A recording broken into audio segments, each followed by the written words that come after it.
at 10:52 a.m. March 7th, 2018. I would ask if Mr. James Cross would give us an opening prayer, please. God, thank you for this morning, thank you for this day. I ask you to give us a blessing on our meeting today. Make the right decisions for whatever the issues that are at hand. To God, I ask you to put a blessing on all our mourners, all our elderly, our relatives are in hospitals. Bless our children, our orphans. Bless all our relatives who need prayer this morning to God, and again, I ask you to bless our council of men and women, their families, and bless their homes this morning. God, bless our president, secretary, bless everybody that works, our tribal employees, to God, and I ask you to put a blessing on myself too, to God, and pray for my mother this morning that she has better health, to God, thank you for listening to me.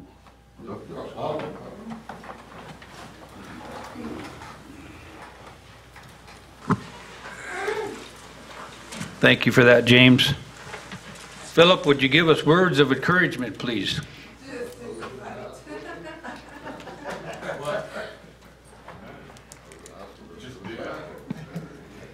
I believe in you, Philip. Good morning. We're here to again to meet on our regular council session that was supposed to be in February, but I want to thank everybody for coming and for being here, and I want to thank the guests here from IHS and so forth to give their report, and I just want to encourage everyone here, the council, and to listen and to make the best decisions on behalf of the Oglala Sioux tribe and with each other. Well, shake hands, be happy, and my message is also to the secretary who is checking me out. All right, thank you. Oglala. Thank you, Philip.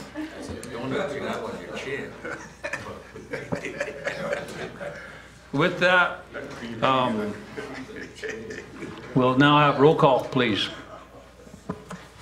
Blaine Little Thunder. Whoa. Jim Meeks. Here. Cora Whitehorse. Here. Stanley Little White Man. Here. Austin Watkins. Oh. Chancey Wilson. Here. Stephanie Leisure was excused. Valentina Merdanian was excused. Lydia Bearkiller. Here. James Cross. Yes, here. Ella John Carlo. Here. Richard Greenwell. Here. Robin Tapio was excused. Philip Goodcrow. Oh. David Puyer. Sonia Little Hawk Weston. Here. Jackie Sears was excused. Colin C.J. Clifford. No. Lisa Jumpin' Eagle DeLeon was excused. Craig Dillon. Oh. 15 present. We have 15 present, which constitutes a quorum. I believe everybody has their agendas. Do we have anything pressing that needs to be added on the 2/3? Cora Whitehorse. Thank you. Finance Committee took action last week and approved the action that ENBD took regarding the motor fuels program. Motor fuels runs on reimbursements from the state, and right now they're behind because of snow removal. So maybe I could just read you the action. Where is it? Proposed item regarding approving $200,000 from the Rama Settlement Funds to be disbursed to the OST Motor Fuels Program for winter operations, and said funds are to be reimbursed by said program, concurring with OSTE and BD Committee Decision January 5th, 2018. Budget to be submitted by Tribal Council for your review and approval, and record purposes by Justin Puyer. The budget is attached to one of these that was handed out. And I want to make a motion to add that to the agenda. We have a motion. We have a Two-thirds. seconded by Ella John Carlo. Call for the vote, please. Blaine Little Thunder, Yes. Jim Meeks. Yes. Cora Whitehorse, Yes. Stanley Lil Whiteman. Yes. Austin Watkins. Oh. Chancey Wilson, Yes. Lydia Bearkiller, Yes. James Cross, Yes.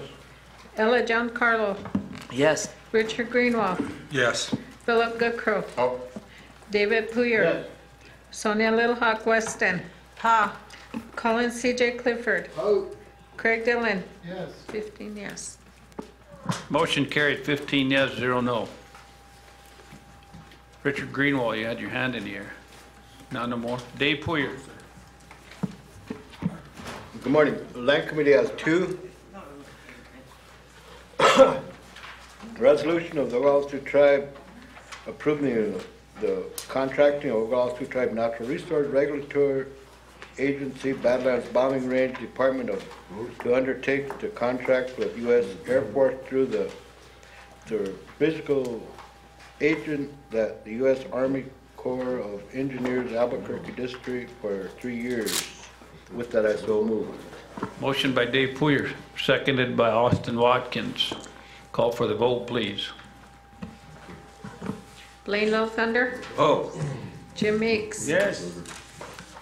Cora Whitehorse, Yes. Stanley Lil Whiteman, Yes. Austin Watkins, Chancey Wilson, Yes. Lydia Bearkiller, Yes. James Cross, Yes. Ella John Carlo, Yes. Richard Greenwald, Yes. Philip Goodcrow, Oh. David Puyer, Yes. Sonia Little Hawk Weston, Ha. Colin C.J. Clifford, Craig Dillon, Yes. 15 yes. Motion carried, 15 yes, 2 no. Thank you. Next one, Dave Puyer.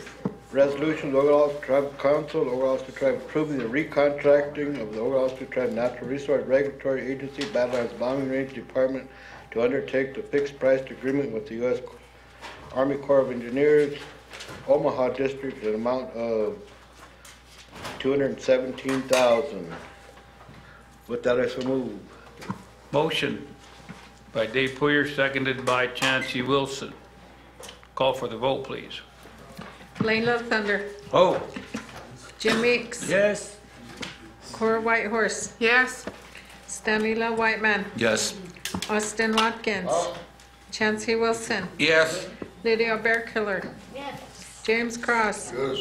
Ella John Carlo, Richard Greenwald, Yes. Philip Goodcrow, Oh. David Puyer, Yes. Sonia Little Hawk Weston, Ha. Colin C.J. Clifford, Craig Dillon, Yes. 15 yes. Motion carried, 15 yes, 0 no. That's all for Land Committee. Thank you.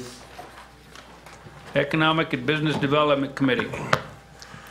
We got one, 2/3 agenda item. It's a resolution of Oglala Sioux Tribal Council of Oglala Sioux Tribe approving the fiscal year 2018 Tribal Transportation Improvement Program Plan tip for the Oglala Sioux Tribe submitted by the Oglala Sioux Tribe Department of Transportation. Motion. Motion by James Cross, seconded by Philip Goodcrow.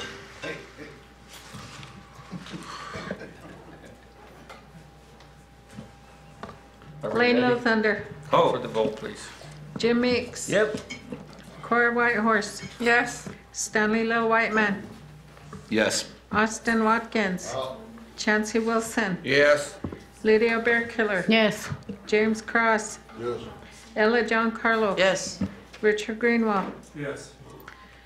Philip Goodcrow, Oh. David Puyer, Yes. Sonia Little Hawk Weston, Ha. Colin C.J. Clifford, Craig Dillon, 15. Motion carried, 15 yes, 0 no. Next one? We got another resolution that's coming, but she's looking for it, and we took action on Friday to 2/3 and on to today. It's a letter thanking the South Dakota congressional people for taking that vote on Port Yankton. On the stop in the casino? Yeah, that letter's forthcoming, so maybe I don't know if there's any other. Maybe what you could do is just make the motion to get Okay. it on, and then we'll read it when we get here by Okay. resolution. So that'll be my motion, huh? Okay, motion by James Cross, seconded by Collins Clifford. Call for the vote. Blaine Little Thunder, Oh. Jim Meeks. Yes. Cora Whitehorse. Yes. Stanley Little White Man. Yes. Austin Watkins. Chancey Wilson. Yes. Lydia Bearkiller. Yes. James Cross. Yes. Ella Giancarlo. Yes. Richard Greenwald. Yes. Philip Goodcrow. Oh, David Poyer. Yes. Sonia Little Hawk Weston. Ha. Colin C.J. Clifford. Oh. Craig Dillon. Yes. 15. Motion carried, 15 yes, 0 no. Richard Greenwald. Are you done, James, by the way? Okay. Thank you, Chair. We had 3 items from the HHS committee. First item would be the ordinance of the Tribal Council of the Oglala Sioux Tribe amending the OST Personnel Policies and Procedures Manual 17-36, Section 23F, compensatory time to include the emergency youth shelter. Motion. Motion by Richard Greenwald, seconded by Lydia Bearkiller. Call for the vote.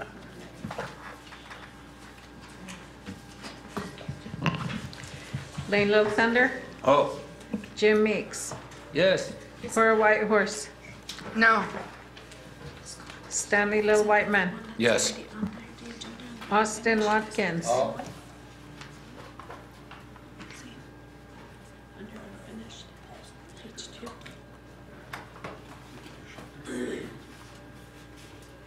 One second, before we finish the vote. If you look on your unfinished business, on page 2, item 21, section A, is that the same one? Yeah. It's on the agenda already. Okay, there are 3. Okay. Yeah, you have 3 on there now. We're looking at it right now. So you're on there. New agenda on for the 7th today. Okay. Well, if it's on there, then we don't need to do these 3. Okay, all right, good enough. Withdraw the vote. And the motion. One second. Got so many damn agendas here. Come on, Rich. We got 5 agendas sitting here.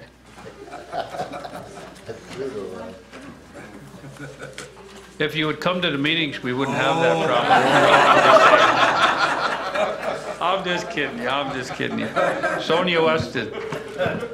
Thank you, President Weston. I'd like to, under maybe your office, if you could add on the executive director to give us a report. I think under his job description, he's required to give us a monthly report during council. So I would like to add on the executive director, Mr. Jake Little, under your office. My question would be, is he here? I know he had a family member that was in an MBA. He told me yesterday, so he was in okay. Rapid City. Well, could we just add him on anyway? We can add him and yeah, I if can he call, does- see where he's at. Yeah. Okay. Okay, Yeah. thank you. I can add him on there.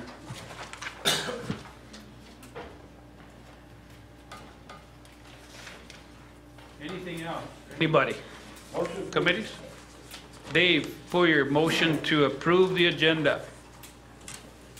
Seconded by Richard Greenwald. Call for the vote, please. Oh, I'm sorry. Education. No, we don't have no education items, but we moved from finance report on the constitutional revision. I don't know if it got on the agenda from the finance committee. Finance Committee? That was on the regular agenda for this month, remember?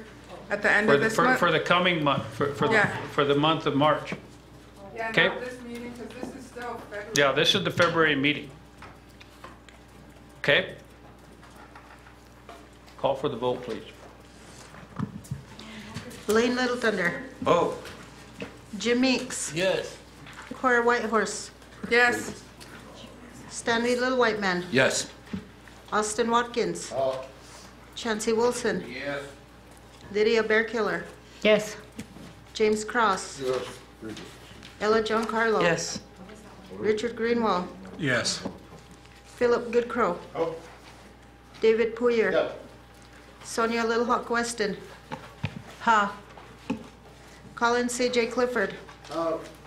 Craig Dillon. Yes.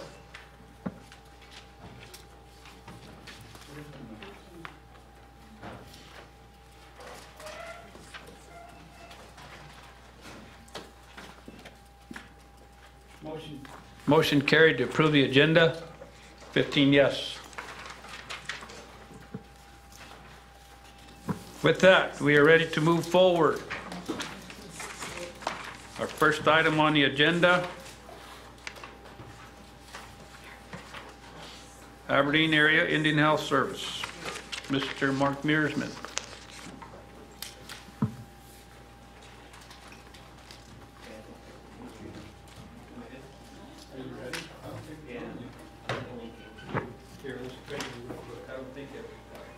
Synced in yet.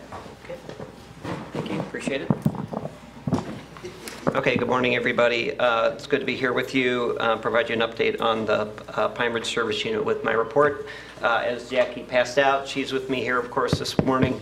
I also would like to introduce, again, Captain Brandon Taylor. He was at the last meeting. He's helping us out with the Incident Command System, and Captain Ross Beers is able to be with us this morning as well, and he's partnering with Captain Taylor as part of our Incident Command System to help us with CMS preparation activities. So welcome to them. They're available if there's any questions that they can help me with. I'd also like to thank the President and the Council for attendance at the February 21st governing body meeting at the hospital. Ms. Leisure and Ramon Bear Runner were there, so appreciate their attendance. The next governing body is March 29th. That's a Thursday. That's going to be in the afternoon. I'll get the invite out. The area director will be on site with other governing body members, so just I put that out there, but I'll get the official invite when I have that. Mark, is Yes, that sir. the new regional director? No, not that I'm aware of. I've heard some rumor, but I don't have any official communication on anything. But from my understanding, or as much as I know at this point in time, it'll be Mr. Driving Hawk, as far as we know. He's still acting. Correct. Okay. Yes, sir. So that's today. That's what I know today. Okay, so in the attached report that you have, I'll just give a brief summary of what's in there in further detail.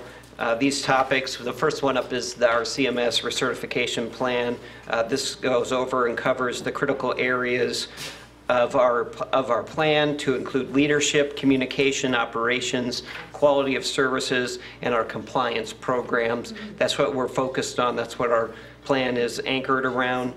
Commander McCluskey, Darla McCluskey, who is here she's an area office employee. She is helping us out. She has been a CMS surveyor before. She's helping us through this process. She's designed a 5-phase, 9-week plan to implement our compliance requirements, with a following 2 to 4 month ongoing audit period to validate that we are ready for a full hospital survey.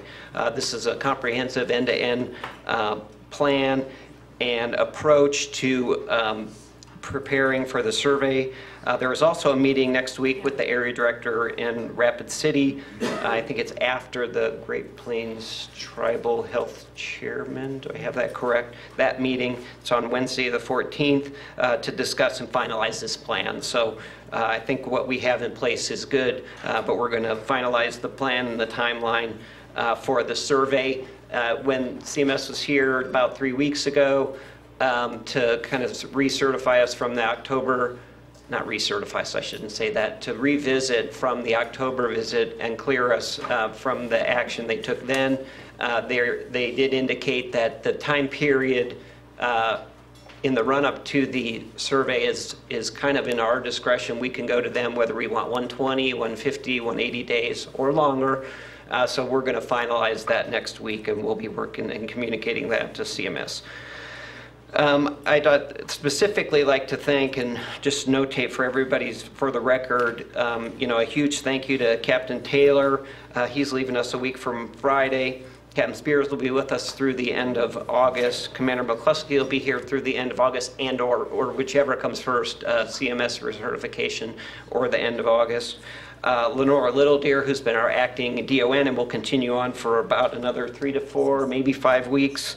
And a number of visitors and consultants who have been helping us with this critical, important, and very heavy lift that we're under. So I just want to notate that for the record. They've been helping us out.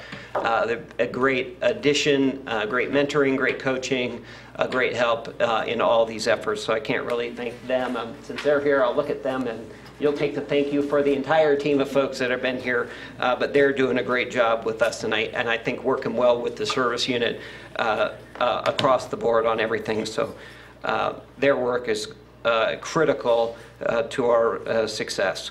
Other topics covered in the report include a brief ED contract update. I think the partnership and the working relationship we have with Tribal EM and their folks is working well. I think that's positive.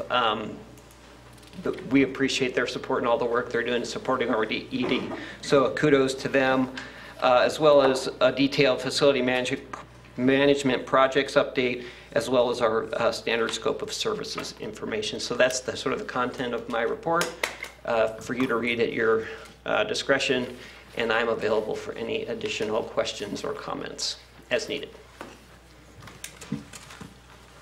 Collins Clifford, question. Good morning, Mark. Good morning.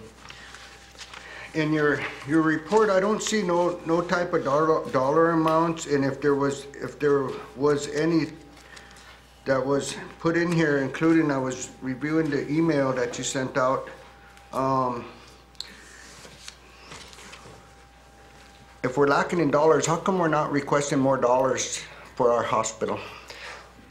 We have a standing request in there. We have not got to the point where it's become a critical day-to-day issue. We're close, I would suggest, but then again, yesterday when we get reimbursements, that rises our checkbook amount, if you will. So that's always on the docket, and we're always looking out to request.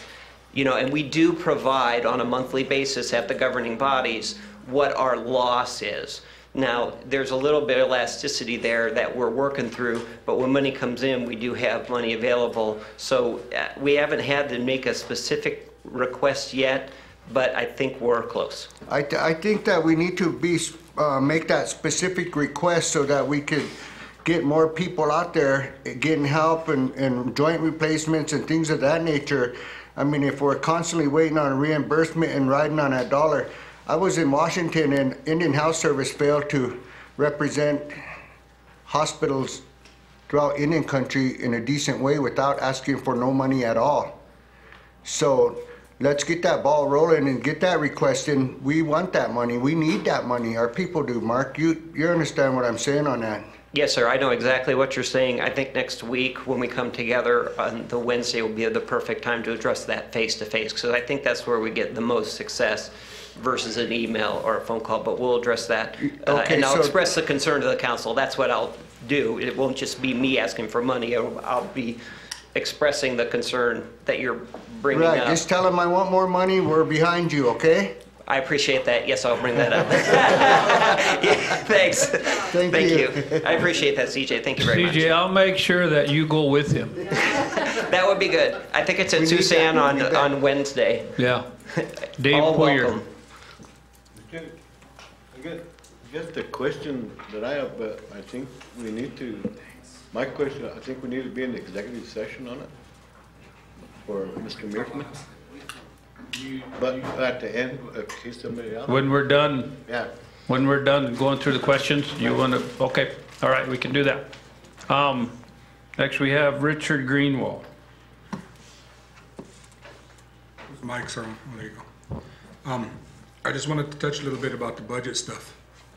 There has been a budget that's been done already, that was done at the regional level in Aberdeen. That's where you had your input, Mark. That went into the request for IHS's Great Plains region, which was a request for additional $1.5 billion to add to the Great Plains region. So that went up to DC last week or two ago when they testified in front of Congress. So that budget that was prepared and Mark had input for the Pine Ridge unit was part of that, but it didn't just cover Pine Ridge, it covered the whole Great Plains region. So that request has gone to Congress already for review, but I just wanted to touch on that real quick. And then the other part that I wanted to touch on is I get calls from your AO, and I know you brought this to my attention about our ambulance service needing that the expert care so that you could get rid of a lot of these flights. And I remember you were talking, what was the figure that you were talking that you could save if you didn't have to fly out every one of them patients on an annual basis? Right, so just to refresh that, we spend in the neighborhood of $3 million a year transporting folks out. The bulk of that is through the flights, whether it be helicopter or fixed wing airplane. Our rough thought process as we review these, because we look at these all the time, is that about 70% of those could go by ground if we had, ACLS or advanced cardiac life support. So if the math there, public math, I know, says about in the neighborhood of the potential of 2 million. It might be 1.5 because there would be a cost to the ambulance part, but somewhere in the rough figures, rough math, 1.5, maybe upwards of 2 if that bared out. I want to qualify it, So I think that's what the math is. So we're talking about them figures, and I know that's something that keeps coming up, and I know it's going to come to HHS, but I'm thinking in order to save money, it's the same thing like law enforcement. If law enforcement and courts ain't doing their jobs and we're not holding people accountable, your costs go up because you're flying people out that have traumatic injuries and things like that due to bad behavior. If you want our ambulance service to do these functions, then there's a cost that is associated with that. So our ambulance service is going to need to upgrade its staff. It's going to have to hire staff that is capable to do those transports, so we need dollars to do that.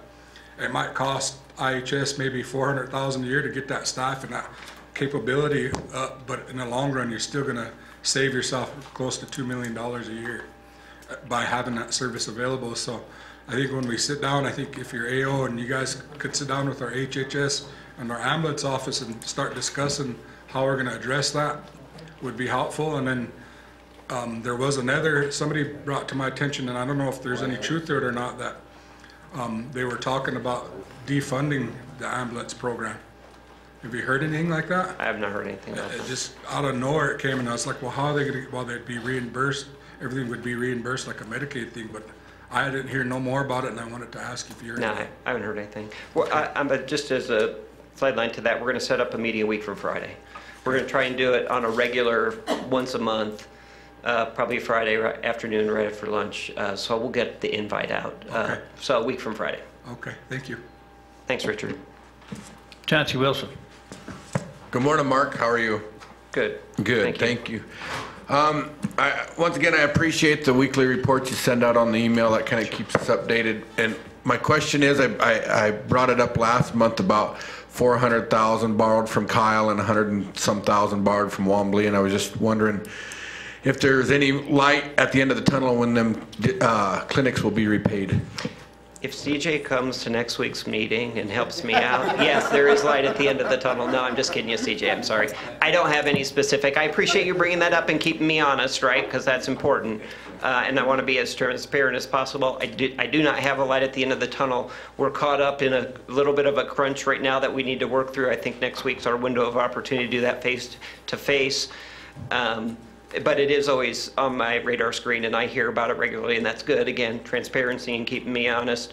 And then as I have said a couple times before, the continuing resolutions do not help us in this crunch, right? So that's a crunch on top of a crunch. So as we work through this, I appreciate that you keep me honest and bring it up month to month, and I expect that.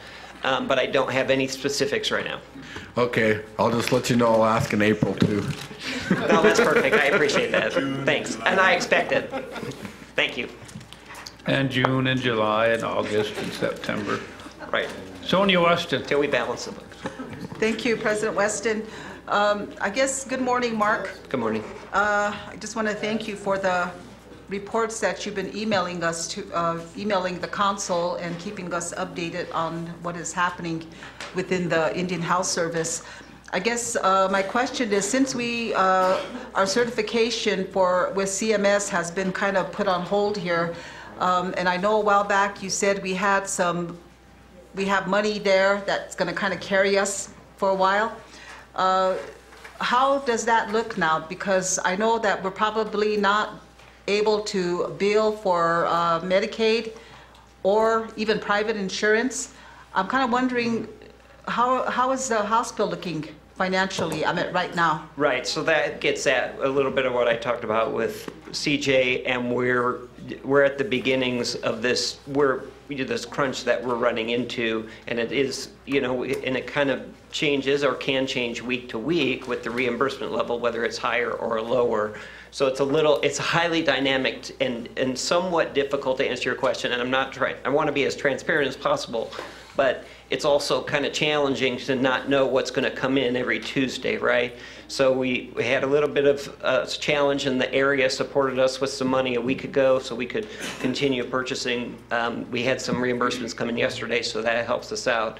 But we need to have this long-term conversation, and having the council's support with that and express their concern, I can take that to the area as well and use that, not to just kind of nickel and dime it, but to come up with a comprehensive plan to help us out so we're not nickel and diming every week and every other day.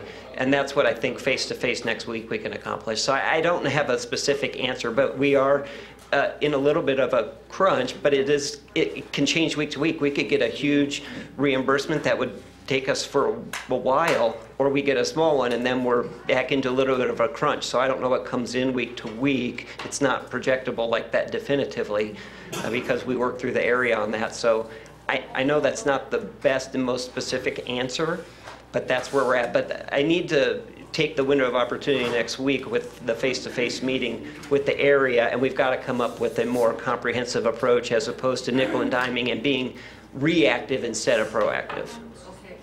I guess I'm sorry. Another question I had for you was on the pre-diabetes building. You talk about the grant program is ending. The Special Diabetes Prevention Initiative grant program is ending.